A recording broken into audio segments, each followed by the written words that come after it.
Let's do Robin Williams. He just seemed very, very empathetic to me. Very accessible, very vulnerable, very emotional. And he's made several movies that I absolutely adore. Dead Poets Society. I thought he was brilliant in Aladdin. He was great in Mrs. Doubtfire. You know, all the movies he's done.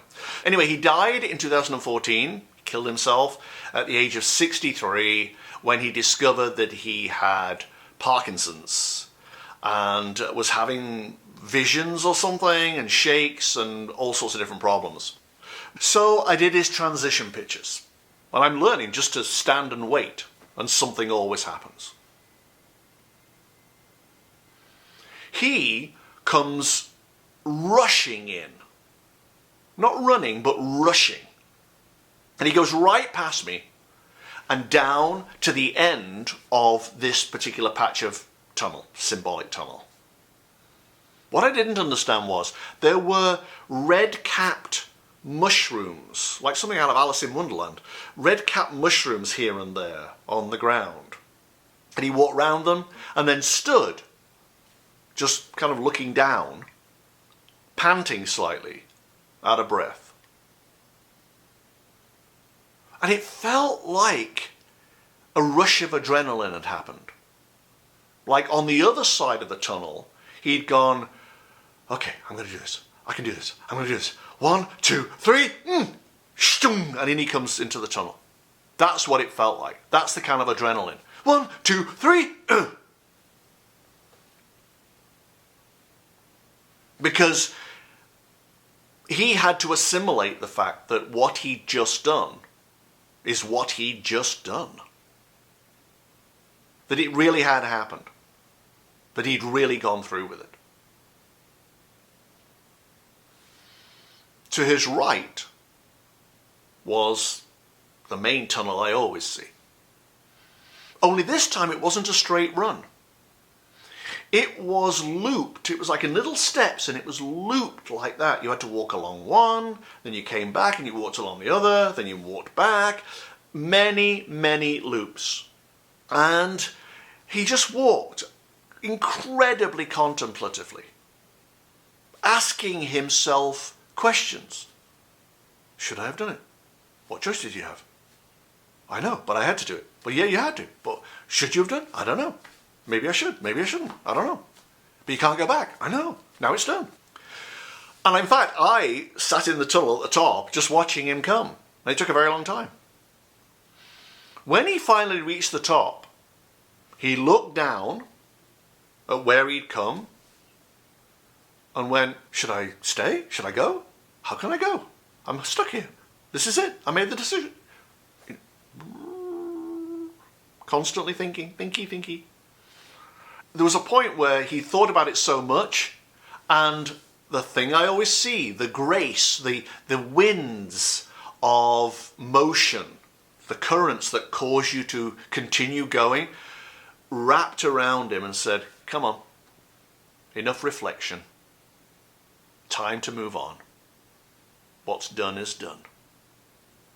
This way. And he felt that pull. And he went on up the tunnel. Around the corner. And it brings him into the notional cave I always see at the end. This is it.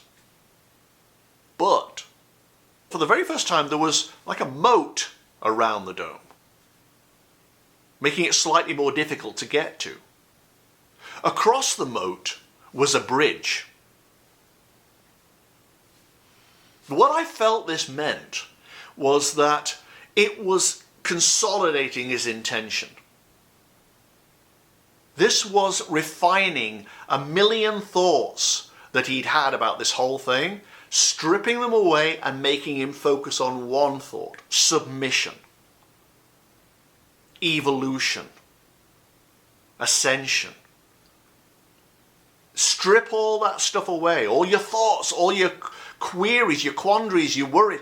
Focus here. Walk across the bridge. This is it. This is your path. And suddenly, when he reaches the end of the bridge, I felt, just as he must have felt, a tremendous lifting of a burden. Have you ever been on a long haul flight, like 13, 14, 15 hours? When I was a travel reporter, I used to do it a lot. And you get to your destination and you are worn out.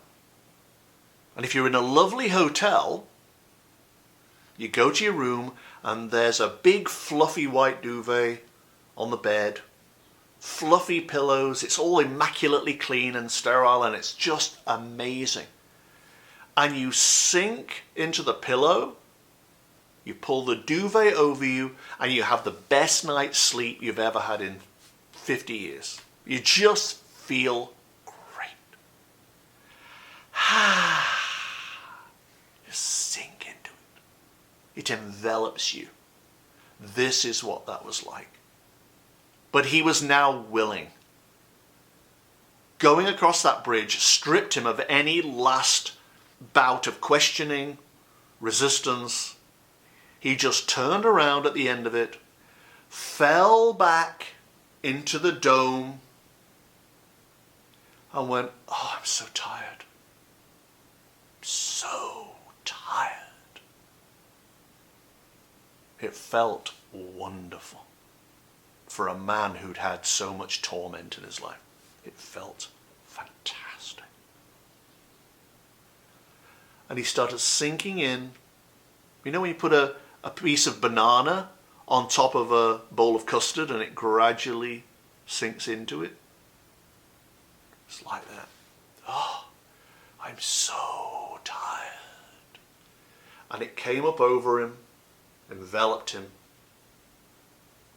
and he was gone. That's it. Thank you very much for watching. I really appreciate it.